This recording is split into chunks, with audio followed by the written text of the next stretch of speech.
esta hora contamos con la presencia de nuestro invitado, el doctor Carlos Balcácer, jurista, una persona que mencionar su nombre en la sociedad dominicana es hablar de leyes, pero hablar de leyes en términos prácticos. Bienvenido, doctor, buenas tardes. Buenas tardes, buenas tardes. ¿Cómo se siente? Todo bien, gracias a Dios. Doctor, a propósito de la sentencia del sábado que la magistrada Miriam Germán emite, hay muchos sectores que han tenido diversos tipos de opiniones. Algunos dicen que fue acertada. Otros dicen que el Ministerio Público lo que ha hecho es una chapucería. Desde el punto de vista suyo ahí, analíceme la magistrada Germán y el papel del Ministerio Público. Mire, en primer lugar, el voto disidente de la magistrada Miriam Concepción Germán Brito va en dirección opuesta a la explicación oral que ella rindió respecto exclusivamente a la función del Ministerio Público en el desarrollo de los apresamientos e investigación. Totalmente opuesta. Bien, tengo entendido que su voto disidente fue en sentido a que todos se quedaran presos y que se rechazaran los recursos. Bien.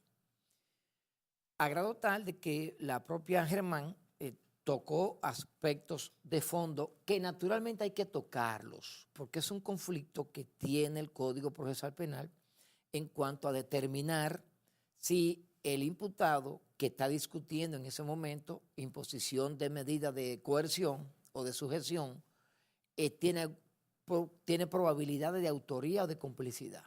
Eso ata al juez a tocar parte del fondo. Ahora bien, de ahí bautizar la actuación del Ministerio Público como precipitada, que da augurios de fracasos o de colapsar la misma, ya es un poco, independientemente de la cantidad de buena fe que tiene el criterio de la Germán, entiendo que no era lo prudente. De hecho, está descartada para intervenir en un ulterior conflicto, ya sea un próximo recurso, una reintroducción de medidas de coerción, cualquier evento. Bien.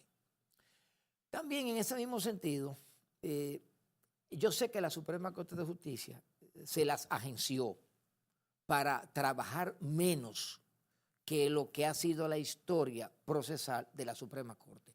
La Suprema Corte no está haciendo jurisprudencia, específicamente a la segunda sala, lamentablemente. El Constitucional le ha enviado sentencias anulándola y la misma segunda sala continúa en lo mismo. Yo sé que no es un tema de haraganería intelectual, no. Demasiados procesos, el dominicano es muy litigante, las medidas alternativas de conflicto no han cumplido su rol eficaz y la segunda sala está atiborrada de trabajo. No se está creando jurisprudencia. La Suprema Corte, la segunda sala, te agarra una sentencia y dice que no cumple los requisitos de los artículos 425 y 426 y te declara inadmisible el recurso. Sin embargo, esa situación que plantea la Germán en su motivación oral, en su oralidad, contrario al voto disidente, como ya decía, pero por situaciones incluso más sencillas de ahí, la propia segunda sala está subiendo en un avión a muchísima gente y la está extraditando en base a la cooperación jurídica internacional.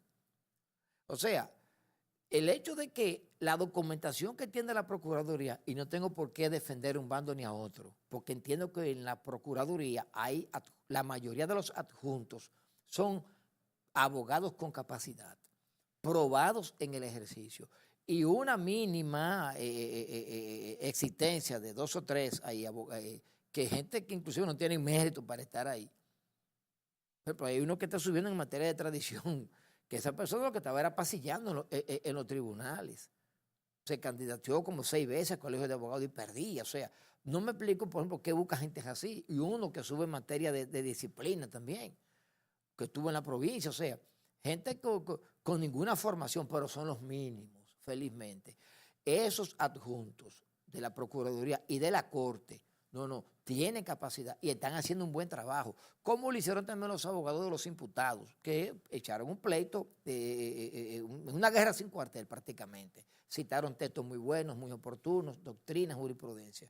Ahora, lo que ha hecho el Ministerio Público, por ejemplo, en cuanto a filmar los apresamientos, ¿cuál era la utilidad de dar a la opinión pública esas fílmicas? ¿Qué se buscaba con esto? El tema no era llevarlo a los tribunales y descenderlo de los vehículos, porque ese no es el tema. Es que para qué tú filmas los apresamientos, para darle fe. ¿Había jurisprudencia de que eso había sucedido alguna vez aquí? No, lo que pasó es lo siguiente, lo que pasa es que la Suprema Corte de Justicia, mira, hay 20.000 quejas peores que esa, pero la Suprema Corte no deja que lleguen allá. Porque son situaciones que por un lado no se recurre, no se puede llegar a la Suprema Corte de Justicia. Por ejemplo, yo te pongo un caso sencillo. En materia de prisión o arresto domiciliario, en 72 horas la Corte, ante el recurso, tiene que estar conociendo el asunto. ¿Tú sabes qué tiempo se conoce en la provincia de Santo Domingo una solicitud de medida de coerción? Digo, ya fallada. O sea, le imponen coerción a un imputado y ese imputado recurre. ¿Tú sabes qué tiempo ese imputado le ve la cara a los jueces de la Corte? ¿En qué tiempo? En 2 meses y 3 meses. ¿Una violación entonces? Yo vengo de la provincia ayer y un imputado porque abofeteó a un adolescente y le hizo una obstrucción en el tabique nasal, tiene 1 año y 1 mes. Y le digo yo, porque el artículo 241, numeral tercero, dice que después del año ya cesa la prisión preventiva, sin ningún tipo de incidente a indilgarle a ese imputado. Bueno, la magistrada me fijó la audiencia para el día 11 del mes que viene. O sea, sabiendo que tiene 1 año y 1 mes, encima del mes de más, entonces, que sobrepasa, entonces le coloca 1 mes más de aplazamiento. No le echo la culpa a esa jueza, porque en base a la distribución geográfica de crimen, tú no puedes tener en esa provincia 4 jueces de la instrucción. Pues es imposible. Y diario conocen 30 y 40 audiencias esos jueces. Hasta hay que comprender al juez. Ahora, la matrícula de preso preventivo no entiende a la Suprema Corte de Justicia, porque Miriam Germán, vamos a tocarle razón a Miriam, por otras cosas más. Ahora, lo que es penoso es que ella aprovecha esta oportunidad y de esa manifestación clara, muy justa de parte de ella, y ella no se haya fijado en los más de 5.000 presos preventivos que hay en la República entera, donde la Suprema Corte de Justicia, por ejemplo, puede poner un correctivo. Pues este es un caso en esa segunda sala de un recurso de casación, y en lugar de fallar los 30 días, ahora el mes que viene va a tener 1 año y no se falla. Un recurso donde yo obtengo ganancias de causa en la alzada, y espero tener también la Suprema Corte de Justicia, o aunque uno pierda. Una pregunta, doctor.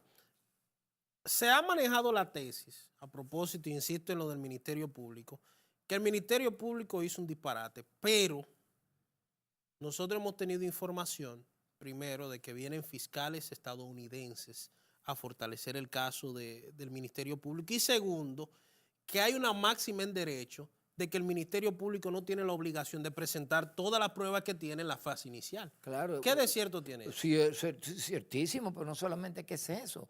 Es que Miriam Germán entiende en su voto disidente que hay razones graves. Mira, primero, el peligro de fuga. El tema aquí no es peligro de fuga. Fíjate, la posición doctrinaria y jurisprudencial latinoamericana es muy compleja. Veamos. ¿Por qué tú impones medidas de sujeción? Peligro de fuga, reiteración delictiva, obstrucción de la investigación. Perfecto. Ahora, también, dada la gravedad del hecho, aunque tú no tengas peligro de fuga, ¿para dónde se fue a Temístocles Montaz? Que yo siempre lo he dicho, figura pública. Ninguno de ellos, yo particularmente, no me centraría en cuanto al peligro de fuga, en cuanto a ellos, sino en un nuevo rumbo que está tomando la jurisprudencia latinoamericana. ¿Cuál es? La gravedad de la situación. O sea, partiendo de la gravedad del hecho, poco importa que tú tengas un inmenso arraigo en el país. Ahora bien, es grave el tema de Odebrecht. Mi criterio, siempre lo he dicho, no es grave partiendo de la pena a imponer.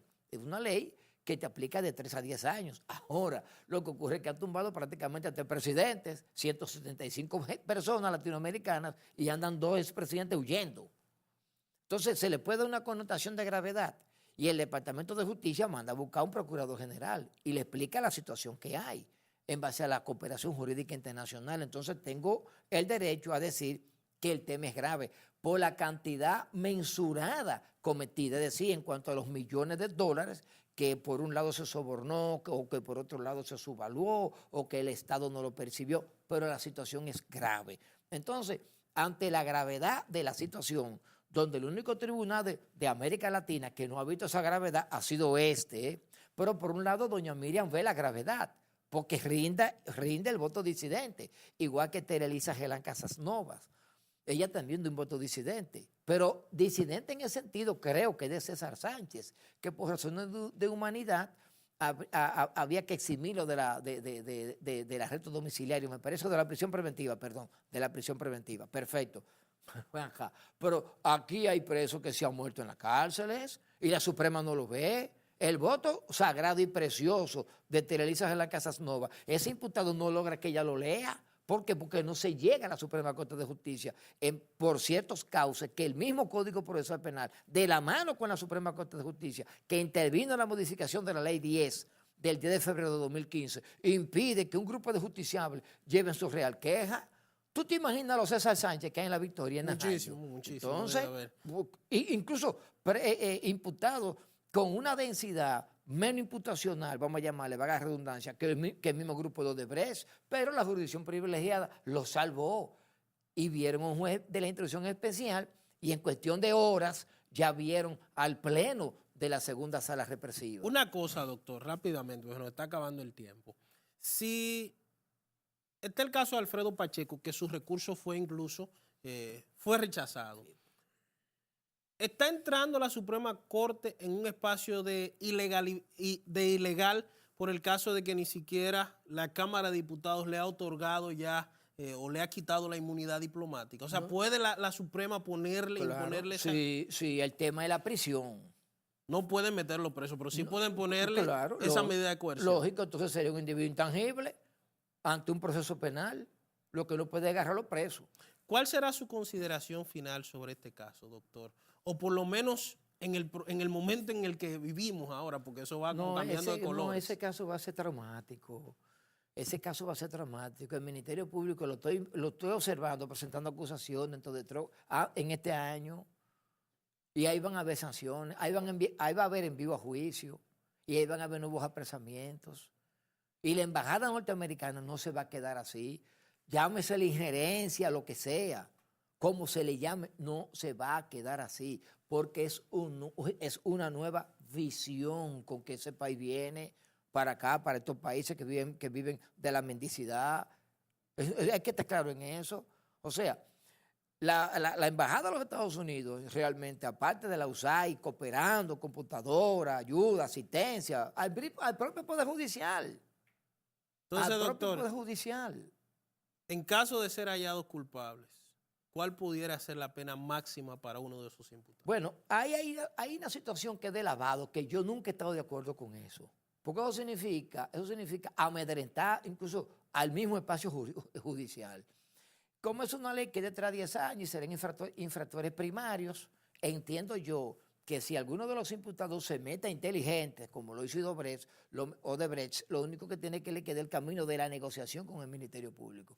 Admitir hechos, admitir pruebas y dejarse de teoría baladíes, de que lo mismo que yo cobré. ¿Qué es esto? Doctor, llegamos al final, lamentablemente. A usted hay que darle una hora entera, pero para la próxima se la prometemos. Gracias, cómo no. Señores, mañana nos encontramos de nuevo aquí en @meridiano_CNI y esta tarde, a través de 88.5, el interactivo CNI con Willy Paz y Omniel Ramírez. Muchas gracias.